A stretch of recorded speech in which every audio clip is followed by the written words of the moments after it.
Hello, hello.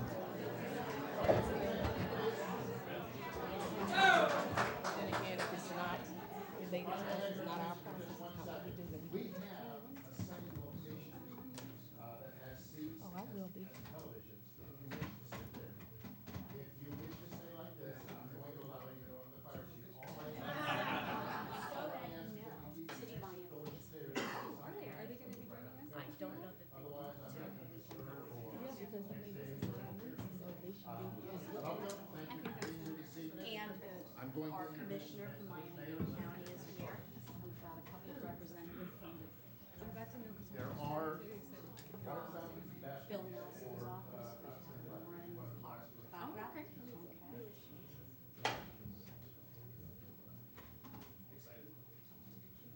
Good evening, everyone.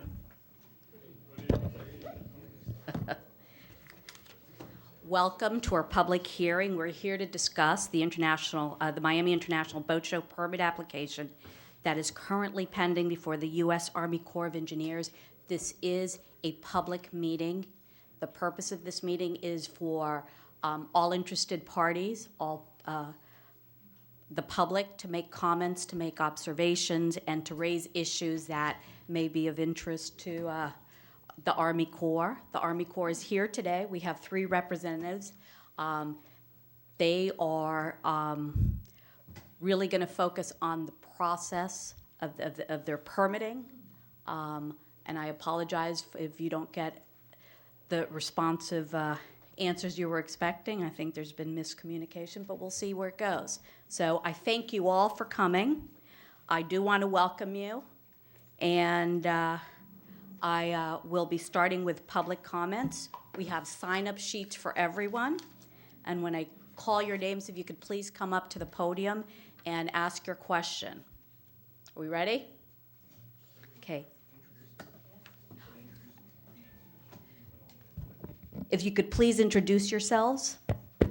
Albert Gonzalez, project manager in the Miami Regulatory Office. Hi, I'm Nikki Nobles, Corporate Communications Office, Jacksonville, Florida District. Hi, I'm Ingrid Gilbert, Corps of Engineers, Section 2 for the Miami office. Excellent. And we also have present, we have our District Commissioner, Xavier Suarez. Thank you for being here. I believe we have a representative from Senator Nelson's office. And I thank you for being here. And everyone who's come out to this meeting, I thank you. If I've missed anyone that is here representing an elected official, I apologize. Sure. Just so that you all know, we do have our commissioner here. He cannot participate in this process because this issue will be before him in a quasi-judicial setting, and so he was here to show support, but he does not want to taint the process, so he will be stepping out. Thank you for coming.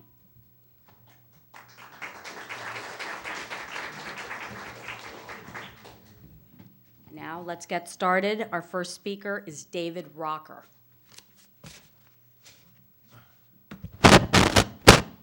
Sorry. Thank you, Mayor. Is there anyone here from Miami to directly answer a question? Because my question is most directly approached to them. The City of Miami was invited. I believe that there are people from the City of Miami here, representatives. I do not know if they're here, if they are willing. Who can answer in a specific capacity? I do not know if they're here to answer questions. All right, then I'll address my question to the Army Corps and ask what they have learned from the City of Miami in this direction, as if I were to ask to them. Frankly, the absence of Miami here speaks volumes and shows the level of consideration to this island that they're showing. So, pardon me. The question is, since the docking facility being considered is deemed temporary, I would like to know if every one of the 564 dock piles and 497 mooring piles, along with the accompanying slips, will be fully removed at the end of the show. What will remain of the inland infrastructure, and what else is planned for its use during this year? Yeah. Yes, the permit will be just for temporary structures. All structures will be required to be removed as a condition of the Corps of Engineer permit, as well as, I'm assuming, the state of Florida permit as well as the Miami-Dade County Durham permit. So it is for a temporary marine event structures. And how about the inland portion, to the extent that you can know of it from the city, and what plans they may have beyond that? The Or inland, the basin as well as? the inland portions are outside of our jurisdiction. The permit that the Corps of Engineers is issuing is for a Section 10 permit, which is the structures that are located over navigable waters of the U.S. So anything on the uplands is outside of the Corps' jurisdiction. If I may, I have a short statement I would also like to read. I would hope that any permit is issued, it will be provisional and for no more than 1 year, so the true impact of this massive undertaking can be evaluated. The Army Corps of Engineers, in addition to its environmental concerns, is charged with considering the needs and the welfare of the people. In proposing this massive project, Miami has treated these needs with the same sensitivity that they have shown to the mangroves and anything else that stands in their way. Those advancing this project are the same as those who have favored special interests over the public by approving tens of thousands of new apartments with virtually no plans for infrastructure. Traffic is now immeasurably worse for the whole area as a result. This massive show is entirely too large for this site. Traffic access to this area is already fragile, and the inevitable tie-ups will deny Miami-Dade citizens and their families access to the beaches on Virginia Key, Crandon Park, and Bill Baggs Park, the Seaquarium, and even to their own boats at the marinas. People who live and work on Key Biscayne will endure tremendous delays. Emergency vehicles may have difficulty getting on and off the Keys. Please consider this as you consider your permit, and I thank you very much for your consideration. Thank you, Mr. Rocker. Actually, you raised something that I think it's probably appropriate to raise now, and you mentioned that you all are considering the comments that were previously presented and that you have a sufficient number of comments, but there's something that was brought to my attention yesterday that I would like you to consider. It's my understanding that the City of Miami, they issued an RFP, and in the last couple of days, they have amended an RFP for the expansion of the Rickenbacker Marina, which is on Virginia Key and adjacent to this property. Now, the intent is, according to this amendment to the RFP, to place a 300-slip, wet slip marina in the basin adjacent to this temporary marina. And I have to tell you, it is an abutting property. It is similar uses.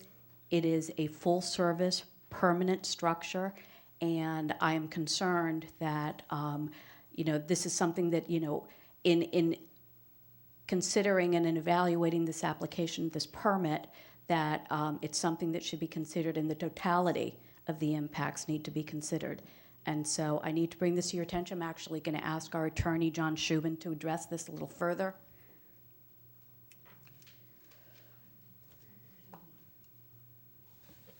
Thank you, Mayor. To be more specific, as the mayor identified, there is a request for proposal that the city has issued for the redevelopment of what's known as the Virginia Key Marina. And the Virginia Key Marina is the marina property that is primarily dry slips that immediately abuts the property that is the subject of the current application, Upland Submerged. And on November 25th, which was less than a week ago, the RFP was amended to, in our opinion, state the intention of the city to seek the development of a 300-slip marina that would actually intrude, based on the drawings that we believe are relevant, into the same basin that would be the subject of the pending permits that you are reviewing and considering. So the question is, assuming we can provide you with this information, and we can provide you with a copy of a letter and documentation that we provided to the county asking the same questions, our position would be similar owner, abutting property, similar use of the same basin. At the very minimum, we think that in terms of determining the impacts or lack of impacts or appropriate mitigation, the village would maintain that it would be absolutely appropriate to consider or reconsider your analysis in light of what is essentially a new application or a new use that is being proposed by the same applicant on a budding property using the same basin. So now you would have not only the allegedly temporary use, but it would be working possibly in tandem with a permanent use of 300 marina slips. And we can provide you, I think we have a clean copy. We can provide it to you. It's a copy of correspondence. I think we also have a visual. Could we please see the visual, the graphic?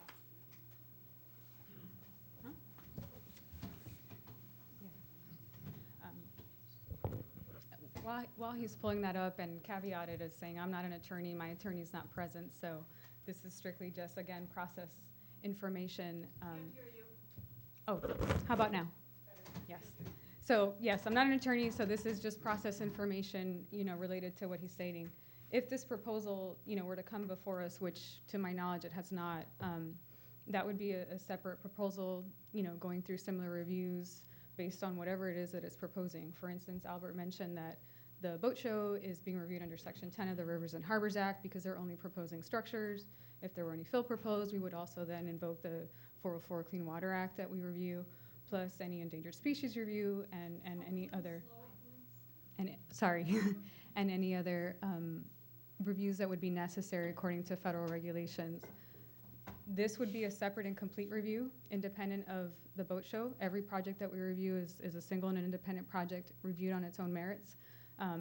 Obviously, we look at overall cumulative impacts over time with every project, but to date, we do not have this submittal. And if we were to get it tomorrow, we would review it as we would any other project on its own merits. Right, and we would submit to you that although you have an obligation to review them as separate applications should they come to you, once you're made aware of the intention of an applicant, common ownership, abutting property, at the very minimum, it would need to be considered as part of the cumulative impacts. It is certainly a potential, it needs to be evaluated in addition to the impacts that you're evaluating as a result of the allegedly temporary structure. In common parlance, and again, I know that the Corps has separate rules, it's what is commonly known as sort of the aggregation requirement, that a property owner is not allowed to piecemeal an application, meaning if it's your intention to do 300 permanent and 800 temporary, you can't submit two separate applications in an attempt to restrict the agency's review of the true impacts of the application together. And so we would submit to you that that's exactly what the city is trying to do. They're trying to piecemeal an application to have you look at it in a silo, in effect, so that when you look at the allegedly temporary application, you're not considering what we now know is the intention to have a permanent facility in very, very close proximity. And we would submit to you that once you're made aware of it, yes, you have to process them as two separate applications, or you can't, if it's never submitted to you in the form of an application, that's a different issue. But once you're aware of it, to the extent that you believe that it might have impacts that are significant, that are within your jurisdiction, we definitely believe that it is your obligation to review it once you're made aware of it. We may agree to disagree with that, and I know you're not a lawyer and we're not asking for a legal opinion, and that's not the intention. It's something that we learned essentially 2 days ago, and if we learned it 2 days ago, we're assuming that you have never heard about it until today, and that's why we're presenting you with that information. And the only thing I would like to add to that would be that, the structures that would remain in place, if there was some overlap between structures remaining in place and the new proposal, then I could see a connection.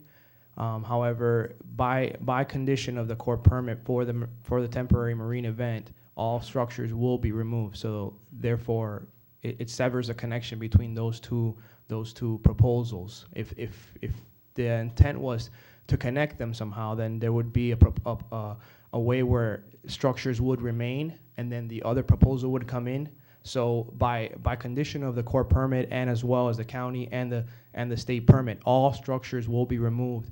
post-show event. So therefore, that's where I would tend to disagree with that. But like I said, we can look at it further once we get an application. Sure, well, let me give you a hypothetical. My understanding is, and correct me if I'm wrong, that the applicant is seeking a multi-year permit, correct? That's correct. How many years? 5 years, 5 years. which is standard for our standard permit review So process. my question to you would be, if you approve a 5-year permit, and it's based on certain assumptions, for example, in terms of access, ingress, egress, and if in year 1, a permanent structure is situated in a way that impacts the ingress, impacts the egress, I would suggest to you that that is exactly why you would need to take into consideration the possible impact of this new application on the mitigation and on the impacts that you're considering for this application. If it was a 1-year application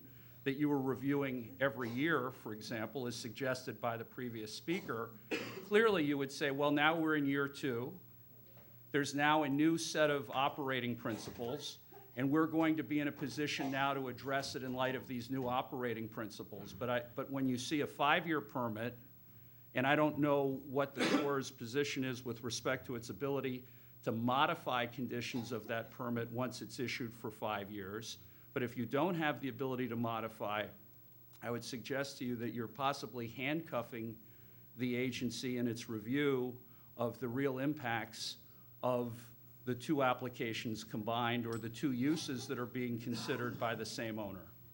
And the court does have a modification process within our program. So there is the ability to modify any permit. So then, I think I'd like you to consider what is being proposed, whether you need to legally consider it, and if that has an impact on how you structure your modification conditions, we would certainly ask that you do so that if there are subsequent events that may impact your review, may impact the mitigation, that you would reserve the right to be able to impose additional conditions should these new applications have a significant impact on the permit and permit conditions that you may issue in the future.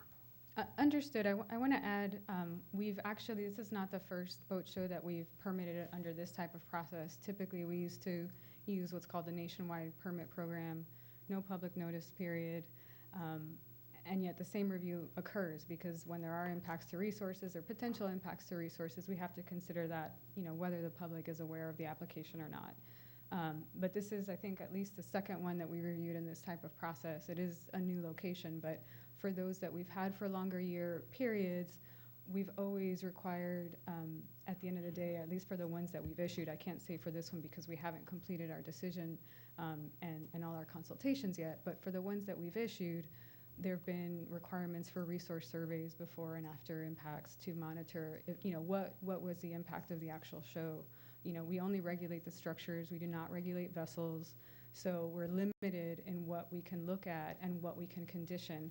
So we do definitely have the ability to modify permit conditions if that becomes an issue for any permit. It doesn't have to be a big permit or a small permit.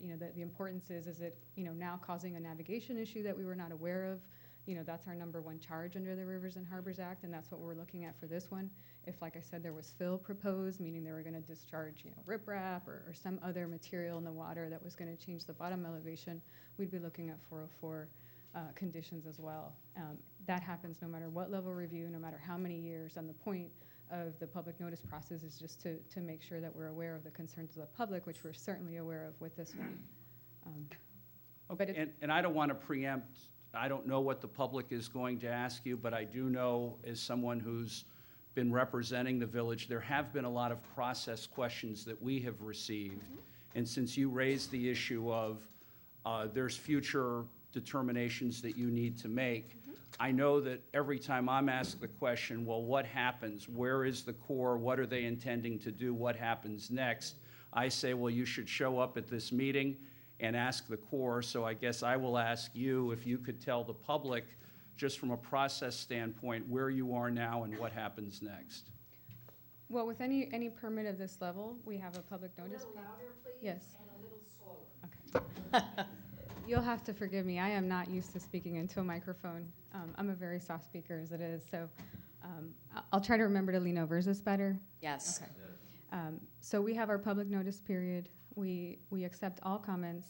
However, we apply only those that are relevant to our regulations. And like I mentioned before, we have the Section 10 of the Rivers and Harbors Act, which has to do with navigation. So, we consider any comments affecting navigation and then related to endangered species review, because we do have a lot of endangered species in South Florida.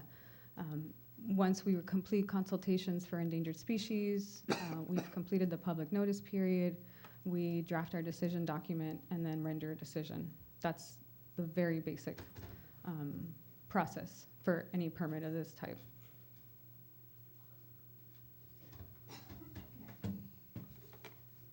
Our next speaker is Michael Kelly.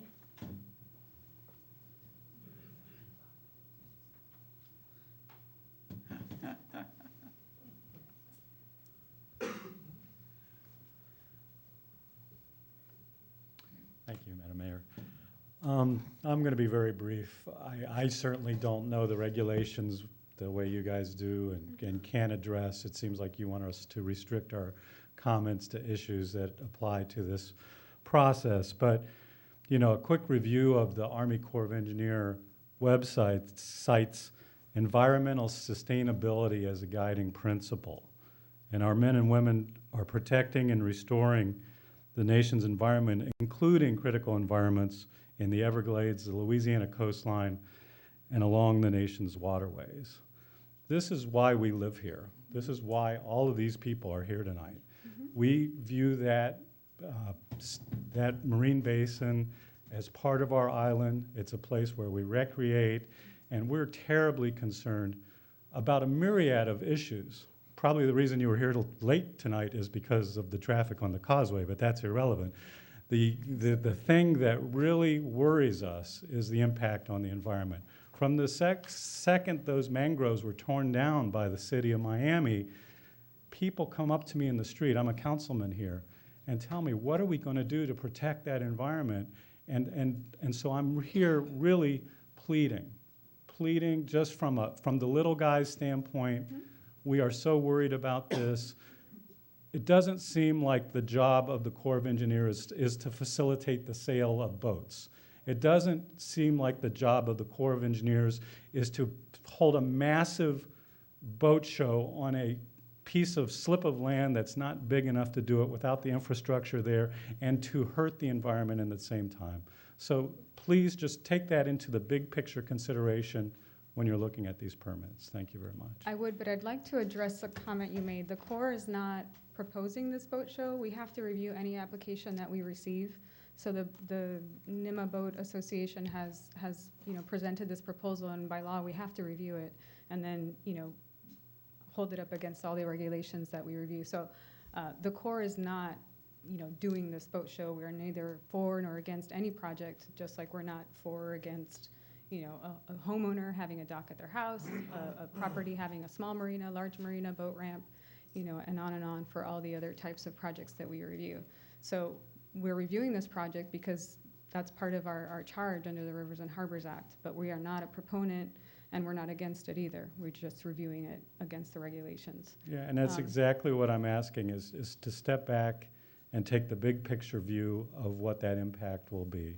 And I understand. And it's easy to hide behind, and I don't mean to say hide, but it's easy to get too microscopically focused on the regulations and not see the big picture. And we see the big picture, and that's what concerns us. And it is, whether you want to say it or not, it is facilitating. Your approval facilitates this massive impact onto our environment. So it is playing a role, and it's prioritizing boat sales over the environment, and that's what concerns us. And so I understand that you're obligated to stay neutral by law, but all I can ask you, I can't go back at each individual regulation, but I can ask you, please, from everyone here, try and step back and look at the big picture, because we need you. We need you on our side to protect us. That's what we need. And I understand your sentiment. I was born and raised in Miami. I love this town and everything about it, and I agree that the resources are a big part of why people that are from here stay here and why people from other parts of the world come here to visit. But we have to stick to the regulations. Our job, your taxpayer dollars are paying for us to make sure that we stay in our lane and follow our regulations. That is our charge. So where something is beyond our jurisdiction, we don't have the authority to review, consider, or speak to those things. We're not trying to hide behind anything. In fact, I would say we're here, Albert and I are here from the local office. Nikki Nobles has joined us from our Jacksonville district. We're public servants. We're here to listen to you, but we're not hiding behind anything. We did request that the city of Miami be here as well. We're aware of some of the actions that they've done in that area. We're learning now about other things that they want to do in that area, but if they want to do those things, they have to apply to us as well, and then we would consider them just like we're considering the current application and all the other ones that we receive. But we cannot go beyond the regulations. And No, you can't, but all regulations have shades of gray. And if they didn't, it would be easy just to plug this application into a computer and there would be no need to have human beings reviewing it. But there are shades of gray in everything. And so in your analysis, it isn't as clear-cut as does this meet the regulation or not. There's a human input and there's a judgment call, I'm sure. On every profession I know, there are judgment calls that come into play every day based on your experience, based on the history, based on the particular needs of a particular community, based on a particular location. And those judgments are what allow you to make these decisions. So I understand that the regulations are important, but it's not all there is. And as you use your judgment, think about the people on the key. That's all I'm saying. Thank you.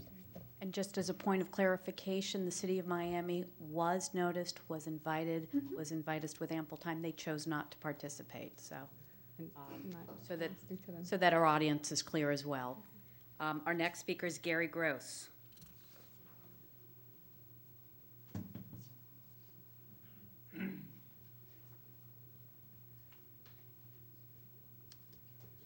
My name's Gary Gross. My wife just said to also say I'm speaking for her, which will be the first time in history that that's ever happened. I just have a couple of questions, and thank you for clarifying that this is going to be a temporary facility. Could you please tell us how many pilings that this permit is requesting to be approved and how many temporary docks are requesting to be put in? And in addition, what does the word temporary mean? What period of time are these pilings and docks going to be allowed to stay in place before they're required to be removed? Well, I can't speak to the number of pilings. I'm sure it's more than just a few. I know we've shared the public notice when we had it on our webpage for anybody who is interested in looking at that. And I tried that link earlier today before I came, and we only post them for 30 days, but we could certainly provide them if that's a big concern. But temporary means that it's there for a finite period of time. Albert mentioned earlier what they're proposing would be, I don't know the number of days, but we know for sure that they're going to, they're looking at installing structures. They're there for a certain amount of time and then they come out. It's, I don't know, it's a pretty standard time for boat shows. Yeah, the total time frame is going to be a total of 90 days. Now, those 90 days are not going to be, the structures are going to be in place for the full 90 days. It's 90 days from the moment that they start doing their surveys for locating the piles to the moment where the last pile or last structure gets removed. So there will be a significant amount of that time that will not have any structures in the water whatsoever. There's going to be a lot of pre-survey work that's going to be done in order to, avoid the resources as much as possible with divers in the water locating where the best locations for some of the structures would be. So the time frames of the 90 days, not, the show doesn't drop all structures and they're there for 90 days. The show occurs for a 4-day event. So there's got to be obviously a build-up and then a removal period. So in other words, just to clarify, the 90-day clock starts ticking on the day they start the process of installing the pilings and docks, and it ends on the day that they're totally removed, is that correct? Correct. Yeah. Okay. And Well, actually, I thought I heard you say it's 90 days from when they start the surveys to removal. So it's not 90 days of structures no, in the the water. survey's part of the process. Right. Right, Yeah. right. And surveys means, divers in the water, minimal impacts, locating the best location for these structures. And who will be tracking that? I mean, who will know when this process starts and when it ends? Well, the Corps of Engineers has an enforcement entity, and then there's going to be, obviously, like I've said multiple times tonight, the Corps of Engineers permit is not the only permit that is required for this event. There will be a county permit, there will be a state of Florida permit. So all those permits, I can't speak on behalf of those agencies, but I'm assuming they will have similar conditions restricting the timeframes, and also there will be a compliance component of those permits as well. Okay. And one more quick question, please. It's nice to know that these docks and pilings are temporary, because otherwise we may have a 1,100 slip permanent marina over here someday soon. But it seems to me that when you put in pilings and remove them and then put them in again and remove them, it has to do significant, at least disturbing, if not damage, to the seabed. And since tides go in and tides go out twice every 24 hours, everything that happens when those pilings get installed and when they get removed flows out of that basin and into wherever the tides carry it. So this is not just a basin issue, it's a completely surrounding area issue. Have y'all studied that? Have you taken that into consideration? Could you share with us what the effect of that's going to be? Well, to talk a little bit about process, and I understand that maybe for many folks in the room, this may be the first time you've ever interacted with the Corps in our process, but some of the additional reviews that I talked about, I mentioned specifically endangered species. We also, through the Magnuson-Stevens Act, which probably nobody's ever heard of before, we look at Habitat Conservation Division's concerns, and those are specific to resources. So that's one of the entities that we consult with as well, and they look at those kinds of things. And another thing I wanted to kind of backtrack to the other gentleman that just spoke. It is a 5-year permit, but remember that the agencies that we are coordinating with also know that this is a 5-year scope, so they are considering all of these impacts, today, 5 years from now, in that same light, understanding that this is going to occur several, years at a time. So yes, all of that gets considered. What's specific to our regulations, we are in charge of reviewing directly. What's beyond our regulations, but is under other federal entities, we coordinate with them, and so they are considering these things. So that's where, over time, you've seen some of these things about pre-surveys and post-surveys and monitoring, because everybody's concerned about making sure that there are no long-term impacts. Well, I'm not sure I understand what that means, but thank you anyway. Sorry. Our next speaker is James Tainter.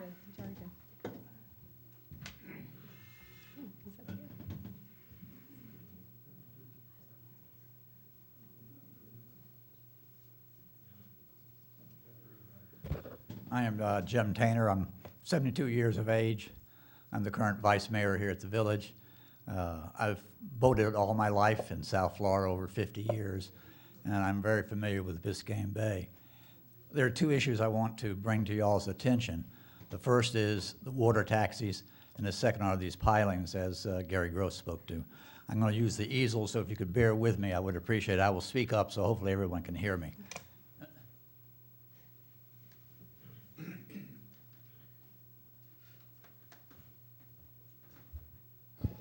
Talking about the inner bay, which is the area that's going to be affected by this boat show. And basically, the inner bay is a big box. On the very north end, you have a designated shipping lane that goes from Government Cut to the Miami River. That shipping lane is marked with markers, and they're lighted. You have a second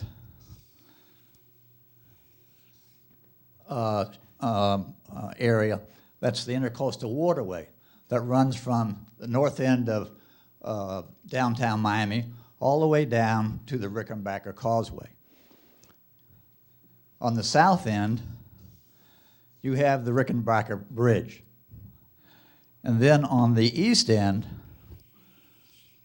you have a wildlife critical area that's untouched by mankind since, you know, God knows when. It's one of the few areas, think about it, in a major metropolitan area that's untouched. And it's a critical manatee area and in all other kind of environments. And then you have the basin for the Marine Stadium. I contend that you have 3 choke points in terms of navigation. The first is right here. That's where the shipping lane comes into the Miami River. You have boats coming down the Intercoastal Waterway, and you have boats coming up the Intercoastal Waterway. That is going to be a nightmare with this boat show and all these water taxis that they are hiring. Supposedly they've hired every water taxi they can get their hands on because the mode of transportation for this boat show is primarily going to be these water taxis bringing their attendees from downtown Miami. The second point is down here at the bridge. This Intercoastal Waterway channel, it's marked, it's lighted, it's narrow. You have, at that point, you have the Intercoastal coming here, you have it coming up through the bridge, and you have them coming over here toward the Virginia Key. That's going to be another problem area. Too many boats, you know, and it's going to be a real problem from a navigation standpoint. From the bridge over here, there are no channel markers. There are no lights, but you can run along the bridge and have enough water to get over to this marina, the Rusty Pelican, and into the basin. But there's your third choke point. You have boats coming in and out of the marina. You have them in and out of the basin, and you have this flow here. So I contend that with all these water taxis, it's going to be a safety and navigational nightmare. You know, think about it in the daytime, but the boat show runs until 9 o'clock at night. At night, you cannot even see in this area because of all the background lights. All our accidents, fatalities we had in this area has been at night. So I'm really concerned from a navigational standpoint. Now let's go to the environmental. This whole inner bay is fairly shallow. Yes, they have this shipping lane here and the intercoastal, which is deep enough. But this entire area here is very shallow. In fact, Florida Power and Light has a mitigation project ongoing because of all the boat strikes tearing up the boat bottom. They have buoys on a stick and bird stakes out here in the middle of the bay. In this area here, along the critical mangrove line, that's where the manatees go. We're talking about a wintertime. That's prime time. My fear is this, that what's going to happen with this boat show is they're going to take the shortest distance from point A to point B. The boats coming out of Miami Beach, they're not going to go down here, and down here. They're going to go right here, okay? And that creates a problem in that, especially at low tide, and we're talking about vessels carrying 30 and 40 passengers at a time. They are going to disturb that bottom. My office is on the 16th floor on Brickell.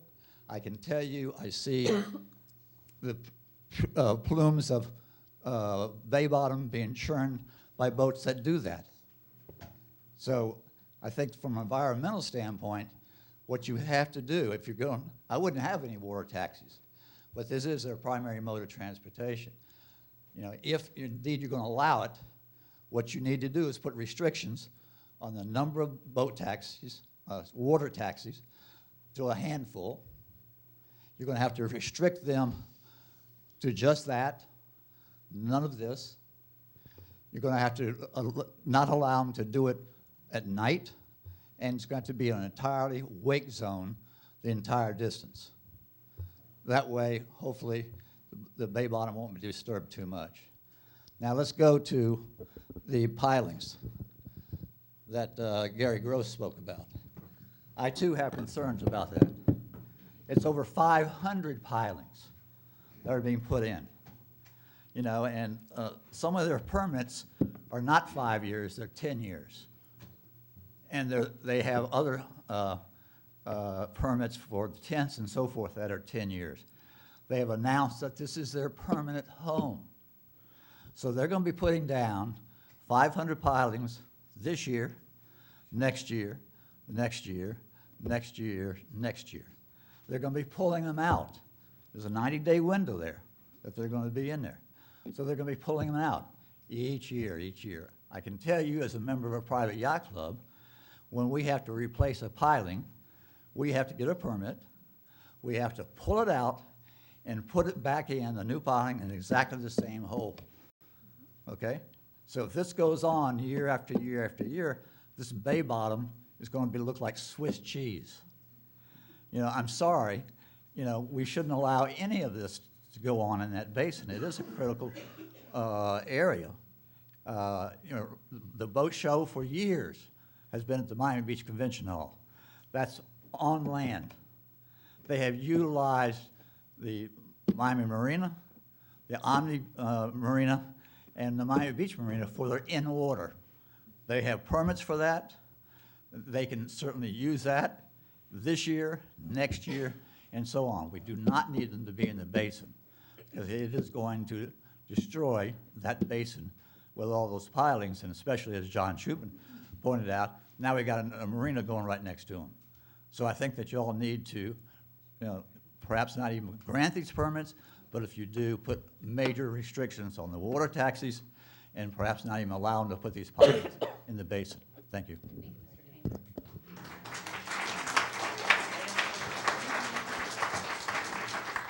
Our next speaker is Brett Moss.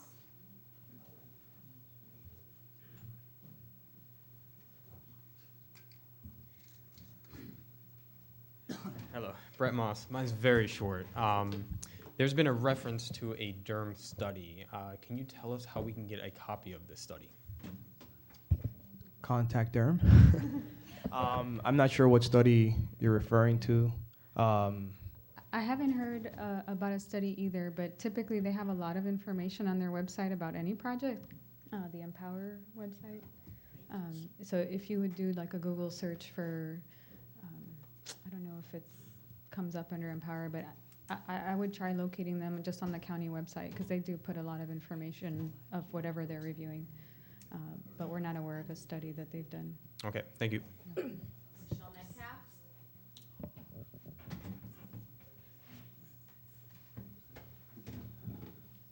Do I have to say my name? Yes. Okay, my name is Michelle Metcalf. I'm a volunteer with Tropical Audubon Society and also the former Biscayne Bay Coalition coordinator. So I've had a lot of contact with Alberto. We just had a question about the slips in the marina to see if avoidance and minimization is incorporated into the permit that you guys are looking at. Yeah, the Corps of Engineers incorporates avoidance minimization in all our reviews. Originally, there was comments regarding mooring field, for example, that was originally part of the original public notice. That's been removed. There's been multiple comments by the public that have all been kind of incorporated into the project with respects to, there was a lot of concerns with respects to encapsulated docks versus open styrofoam docks. That's been also incorporated into the process that we're going through. So yeah, there's been significant avoidance minimization. Just to refer to the graphic that is posted up on the thing, to go back to the previous comment, that is one of the versions. I'm not sure if that's the most recent one of the transportation map. We do have limited ability to control the water taxi. As far as we don't have regulatory authority over the vessels. That would be more of a Coast Guard review. The Coast Guard, I believe, is reviewing the project. They haven't rendered their final determination on this. But the water taxi transportation routes are part of the process. So that's some of the I would have to go through the list of all the avoidance minimization. But yeah, that's some of the stuff that we've incorporated. And we just wanted to see if there's any chance that the slips could be downsized from the 800 to maybe 250. We review the proposal from the applicant, and if there's a valid reason to warrant reduction of that amount, then we would. But we're still in the process of reviewing it. So for me to determine that right now would be pre-decisional. Okay, thank you. Glenn Von Hartz.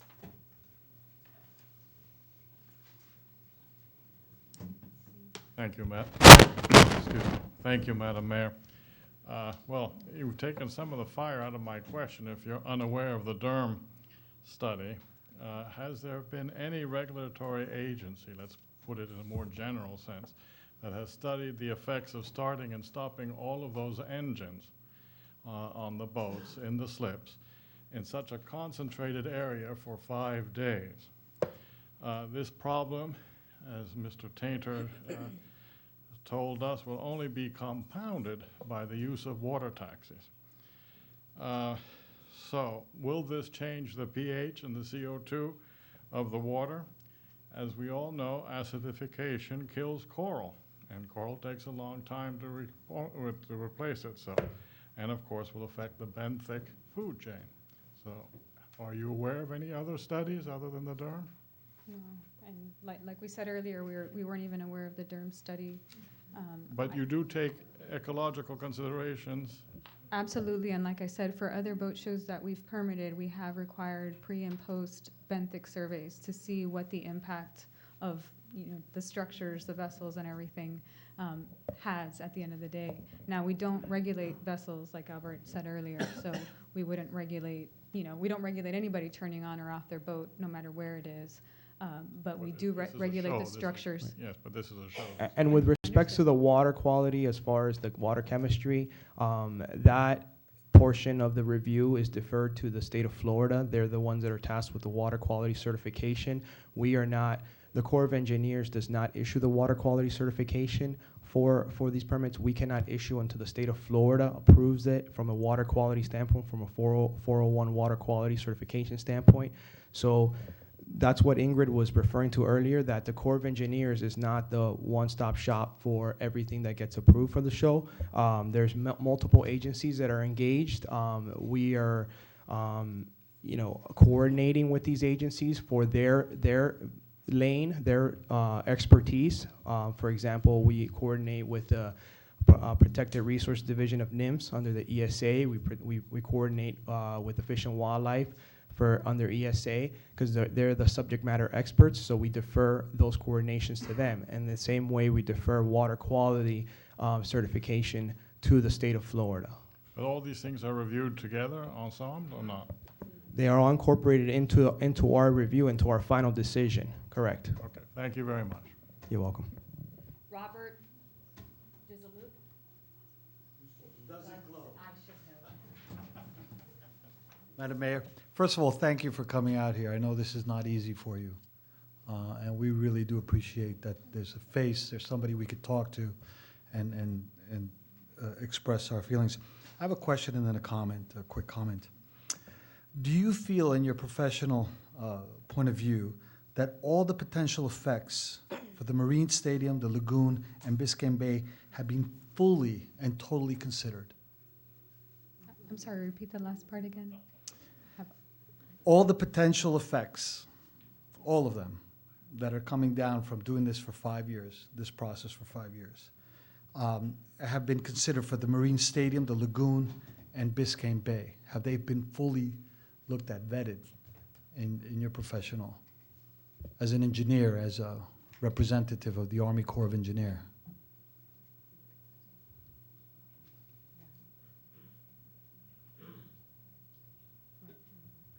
Yeah. I understand this is a feeling that you want addressed, and I hate to be the bureaucrat saying that we have to stick to regulations, but we don't make our reviews or decisions based on our personal feelings. We make them on our professional judgments based on the regulation. Right, and you're all the professional, interactions. though. Yeah, I'm asking as a professional, you feel. So what I can say, as I've mentioned before, first, we're neither for or against any project. We certainly consider the impacts they have, today and try to look forward, but our charge is really to look at what is the proposal in front of us today. So that's what we're doing with this project, just like any other. In terms of all the effects, we're limited in what we can look at. So Albert mentioned a bunch of things that we do where we are not doing them per se, but we also get input from other agencies, federal agencies.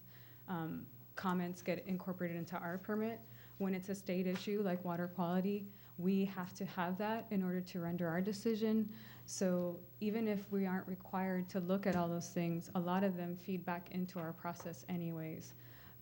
But again, we can only speak to what we are charged with looking Right. at. So in terms of the effects, we don't do studies for water quality to see, what impacts these have had over time. The state is the subject matter expert for water quality, so we would defer to them. If Durham has a study and they gave it to the state, then the state, could potentially, use that as part of their review. I'm not quite sure how flexible they are in receiving comments, beyond whatever their process is.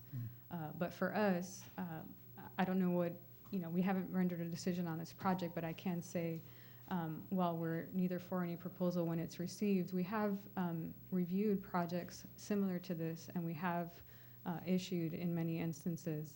But I'd like to highlight another thing that Albert said, which usually the public doesn't see. You see our public notice process, which for us is the very beginning of the process, which is very different than the state or the county. The state or county, and I'm not too familiar with their process, so I'm certainly not an expert, but we notice our permit review at the beginning, and it's just to get comments and then see, well, what do we think should happen from here based on the comments we've received? What's relevant to our review, in this case, navigation? And then if project modifications are required, then at that point we'd say to the applicant, have you considered making some changes to address these concerns? That happens on many projects. So while we don't deny many permits, I would say a big majority tend to look a little different, sometimes very different than when they first come to our office. That's the way our process is set up. That's what Congress, Right. Said they wanted us to do, way back then. So that's what we do. So I don't know if that answers your question. No, but that's, let me just point something out. If you look at this photograph, if you notice, these are little slivers of lands. These are barrier islands. Should a major hurricane come through here and the grass bed, which sort of holds everything together, falls apart, it will go into your navigation channels. Not only will it take back land as a barrier island, but also the integrity of the channels, which were pointed out are very small and narrow in that portion. The seabed is crucial to maintaining that structure. And as somebody else pointed out, making Swiss cheese out of that seabed and all that seagrass, which is maintaining that whole region intact, will jeopardize the entry to the port, to the river, and also to the intercoastal. So please, please take a strong consideration about the seabeds which are holding that region together. It is a barrier island. With a barrier island, we can't even touch one little dune. Every little piece of grass that holds the whole barrier island together is crucial to us. So the seabed is the same story. So we have to really consider that. Please do. And just one last comment. I know this is difficult because this is a lot of revenue for the city. And I know it all has to be technical and you have your rules and everything like that. But, these boats all had a slip. They all had a home in the previous 20 boat shows. They don't need new homes. So prior to us destroying a habitat, we can certainly, there's place for them to put their tents and so on, but we can certainly preserve the environment there, the sea environment there, without having to destroy the potential income that comes into the city. I know that you're not supposed to consider that, but put it back in your mind somewhere, please. Thank you. Thank you. Thank you. Greg Bosch?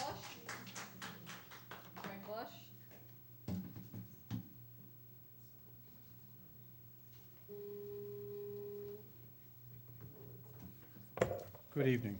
I'm Director of the Institute for Public History at the University of Miami, and I've written a book on Virginia Key that's coming out, and I'm connected with the Urban Environment League. I'd like to start by asking, and I'd like to take a big picture of you, if I can. I'd like to start by asking you whether you've seen the website of the City of Miami about the master plan from 2010.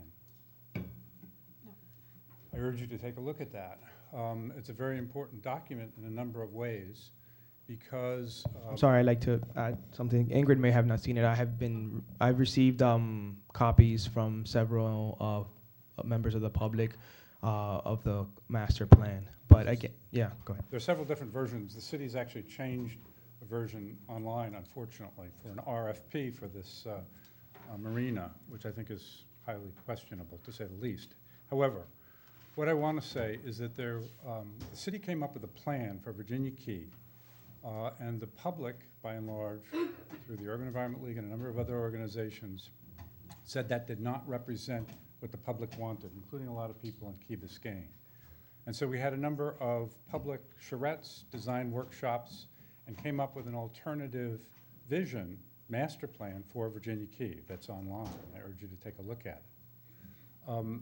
The bottom line here is that one of the things that was called for was a planning oversight board for the entire island that would have, in fact, had it going forward, be dealing with a lot of this in advance. So a lot of these questions and problems would have been circumvented.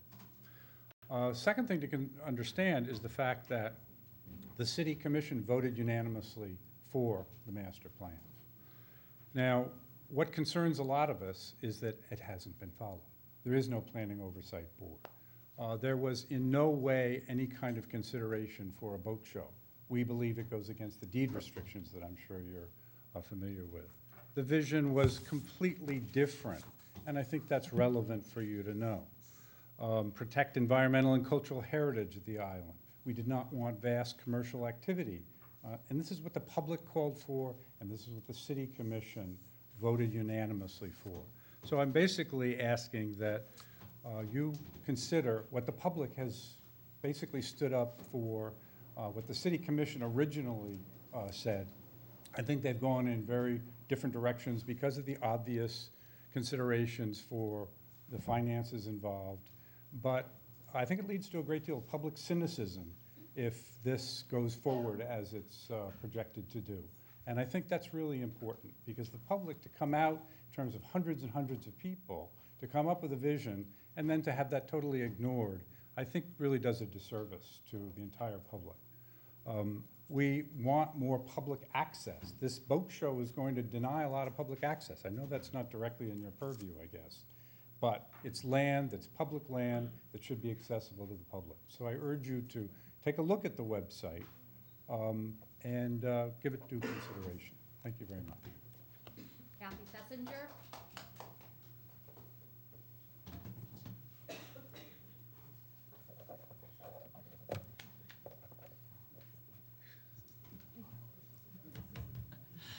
Good evening. I have a question about the process. I'm trying to figure out, you allude to studies that other agencies do, and so is it the Army Corps of Engineers' job to sort of pull it all together to get a big picture? No, I'll go ahead. Yeah, some studies have been mentioned to us. We do not normally require studies, of, these big pictures as, some folks have mentioned. Again, because for water quality purposes, that's beyond our purview. That would be something that maybe the state could use for their reviews, not really knowing exactly what they do. What we look at is the project that's presented to us. We can only consider what's presented to us. We can't consider speculative proposals in other areas unless and until they're received in our offices. So our scope is pretty narrow to whatever somebody is proposing in a particular area. Then are you involved with or do you mandate once something happens like the boat show that you ask that they go back and study the impact of the show? Well, what's typically been done in previous shows in other locations throughout the county is there's typically requirements in the permit for a what's called a pre and post show benthic surveys, which are used by the agencies, both us and the other consulting agencies, to identify any direct impacts that may have occurred as a result of the show. So who does the funding for those studies? Would it be the show itself? The that show, would be doing The the applicant. yes, the applicant itself would have to conduct the surveys. We happen to live in Miami, which I love this place, but sometimes the person that pays for a survey can get the results that they want, and you can do the same survey funded by two different groups of people and come up with two different results. Is it only the boat show that would be doing the Yes. impact study afterwards? The Corps of Engineers does not do post show surveys. Speaking from my previous time with Durham, they do at times do in-water inspections. The Corps of Engineers does not do in-water inspections, post inspections. We would inspect the location for compliance with our permit conditions, i.e. that all structures are removed and whatever other conditions. I do know that the county at times does do in-water inspections on some of the permits they issue. I do not want to speak on their behalf whether that would be a condition of their permit for this particular project, but that has been done in the past. So I hope that answers Right, your but question. I do want to speak to, any information we receive from the application, we assume to be correct and factual. Whenever anybody signs an application to do work for the Corps of Engineers, I don't know if they ever read it, but there's a big paragraph that says, basically, we promise that this information is true. If we find out at any time that it is incorrect, then we need to talk. You need to provide whatever the accurate information is or the current information. So we give that deference to every applicant, the boat show, any single-family homeowner, and everybody in between. There are, on occasion, times where we find out that that information is not correct, and like I said, at that point, we go back to the applicant and we ask for corrected information. But that's not very common. So we do accept what is provided for everybody. Right. Is there any way you could help us out with trying to mandate that we do some sort of study afterwards to see the impact? It's not the Corps of Engineers' charge to do studies with respect to benthic resources. We hear that a lot actually from the sister agencies that we have to consult with, and trust me, they clamor for it as well, but it's really not our primary focus to do studies. We're not although we're all biologists in my office, we're not a research entity. The Corps of Engineers has a research entity that can be hired for all kinds of stuff. They do really neat things out in Vicksburg, Mississippi, but our office is strictly focused on issuing permits.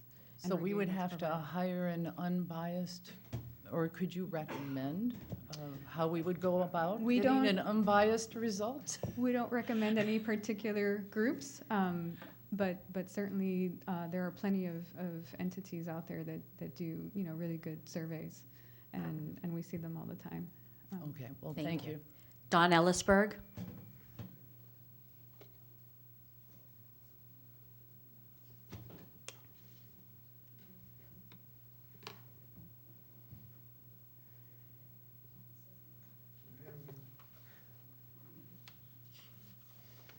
My name is Don Ellisberg. I'm a resident of Key Biscayne. I also represent the Key Biscayne President's Council, Condominium President's Council, which represents something like 4,000 units and about half the population. And the first point I wanted to make is that our condominium group in general, which has all kinds of interests here, obviously fully supports what the village council has been doing, and I would have to support what all of these current and former and council people and people from Key Biscayne have said, because they zeroed in on really the heart of the issues. I wanted to, I'm not sure it's a comment or a question, but first let me say something. If you look around and see this crowd here, you might not know it, but this is probably more people than I have seen crowding this chamber since I've been coming to meetings the last few years, all right? I can tell just by the parking. You've got, whether you understand it or not, and I want you to appreciate just the sensitivity when you come to a meeting like this, you got a bear by the tail here. And you do not have a happy public because everybody feels they have been, A, left out of the process despite your quick and dirty 30-day notice, and they feel that what I've been hearing today is that you simply have not done your homework enough on this kind of a project. This is, we talked about the water shuttles, which scare the hell out of everybody, what you're going to do with the seagrass and so forth. It's not your jurisdiction, but let me tell you, there are 12,000 people here that are worried to hell how they'll get to the hospital when this boat show is here because of the traffic, all right? There are a lot of peripheral issues that bear on these concerns. And we have some very knowledgeable and expert people who've been commenting to you. I wanted to just suggest that you need to understand that what you've got caught up here is a stealth project. You've got caught up here something, you're trying to put your regulations and your processes into a box that it doesn't fit. For whatever reason, the political forces of the city of Miami decided to fast track a project that under normal circumstances would take 2 or 3 times as long to have your hearings and to have your outreach. If you don't get the right information, you have an obligation to reach for the information. If you don't know about the studies, shame on you. It is wrong for the Corps of Engineers to be looking at a project this massive with this kind of impact and say, well, we've done this in other places. I don't know that other places are like Key Biscayne. I don't know that other places are like that map there, all right? This is a very difficult project. Every time you want to dredge the ship channel, all right, not only do you drive the coral crazy, you drive the potential of our beaches crazy, okay? There are a lot of different issues here when you issue these permits. So I just really wanted to say that it is, whether you have an additional hearings, whether you reach out for additional public information, you would have a much more comfortable constituency here who would understand the regulatory process if they felt that you had done it right. And I don't mean to insult any of you personally. I have worked personally with the Corps of Engineers for almost a half a century. I have been to Vicksburg. I do understand what you guys do. But it is the truth that this thing just isn't right. And that's what many of us are trying to tell you. Thank you. Yep. Thank you. Can I just take speakers really quickly and we'll wrap it up? Okay. The next speakers are Jane Torres, Steve Leidner, and Valerie Robin. And let's... Thank you, Madam Mayor. Thank you for coming and for your patience in hearing our concerns. When I hear we'll do a pre-impact and a post-impact, and whether you do benthic studies or somebody else does benthic or marine studies, I think about the policy of first do no harm. Because once we've done the harm, like with DDT or even the Everglades diversion of the water, it's really hard to undo it. And we've killed marine species before it's, before we could stop it and they're gone.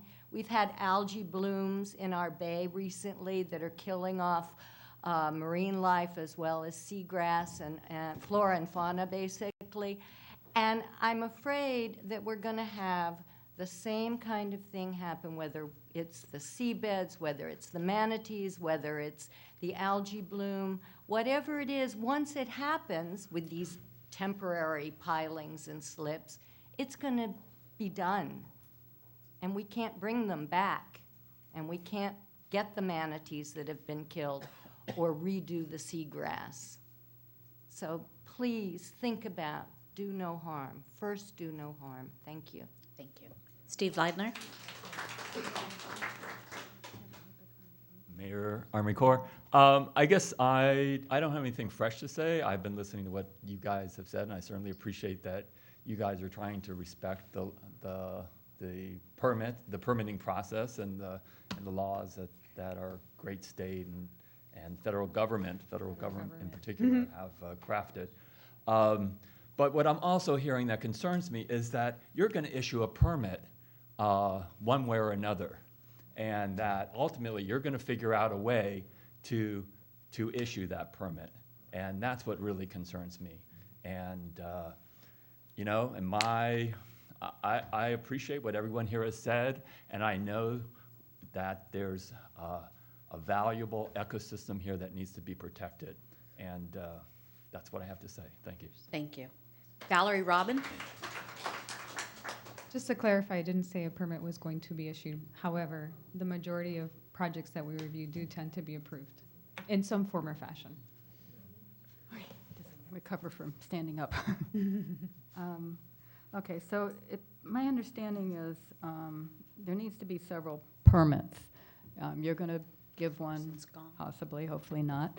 The county has to approve what's going on, the state. So if any one of those says no, does that stop the project? I mean, I assume the county says no, then it's no, but. I can't speak to what other agencies, you know, Or what happens if maybe another Mary, you agency can says no. answer If that? we were to deny the project, then they would not have our authorization from us. And if they Okay. proceeded, then, like Albert mentioned earlier, we have an enforcement group that would, you know, review anything that's done without a permit.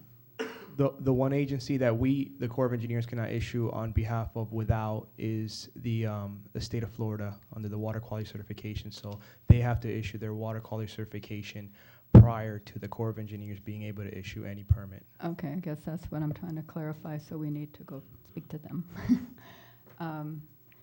Also, okay, so there is no general watchdog, as many people have commented. There's all these different agencies. There's been mistakes with the dredging or blasting in our government cut, getting these big, giant ships in.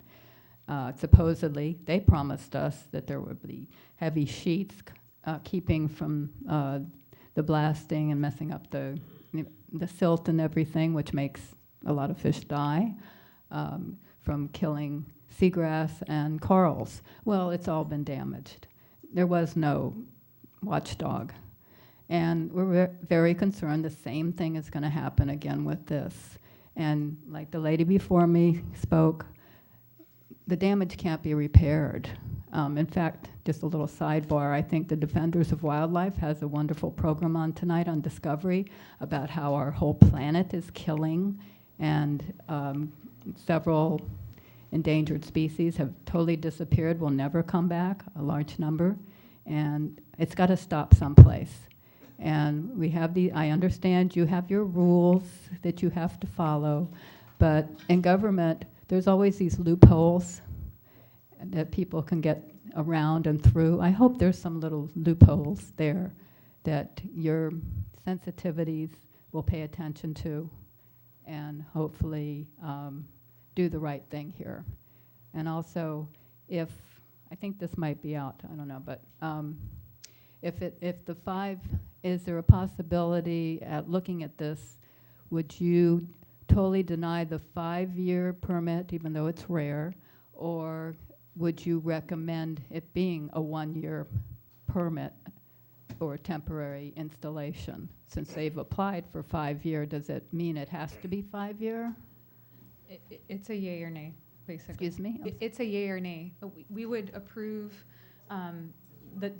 it's a Yay or nay? Yay or nay. So meaning, you know, Oh. if they ask for a certain proposal, we have to make a decision on that proposal at the end of the day. So if the proposal is to do this for a 5-year period, we would make a decision on that. On that one, okay. I haven't seen an instance where we limited that. I see. So, you know, maybe there's a potential to limit it, but I just haven't seen it. So I would say that Okay, it's so fine, then just yes or if, no. say, the county says, no, that's too long, or 3 years is too long, and they say 1 year, how does that work?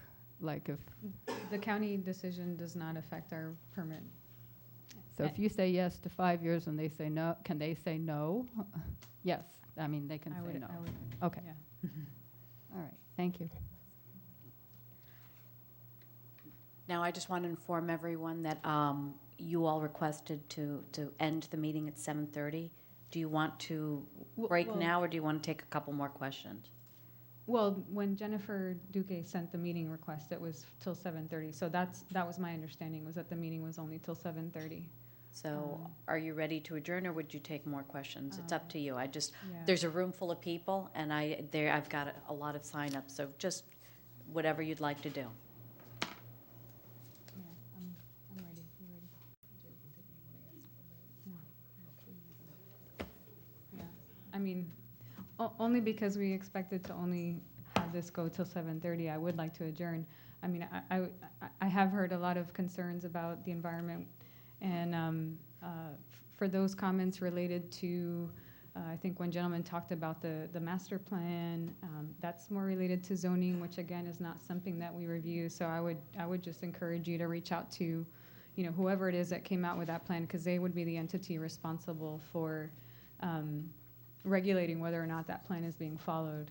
But, we don't get involved in zoning issues, just like we don't, regulate traffic on the land, and certainly not vessel traffic either. But Well, and I think he brought it up from a public access, public impacts that seem to be on your website, so that's probably why he mentioned it, as again, that kind of overarching purview.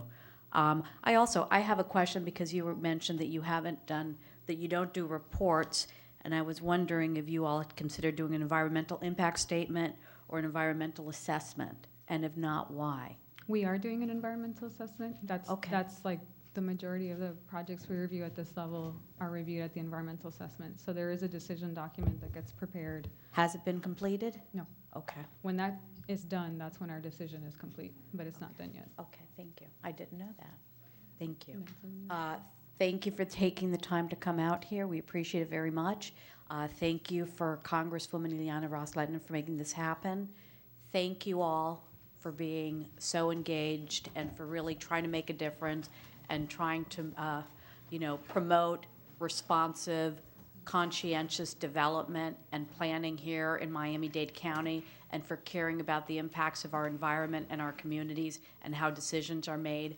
Thank you very much.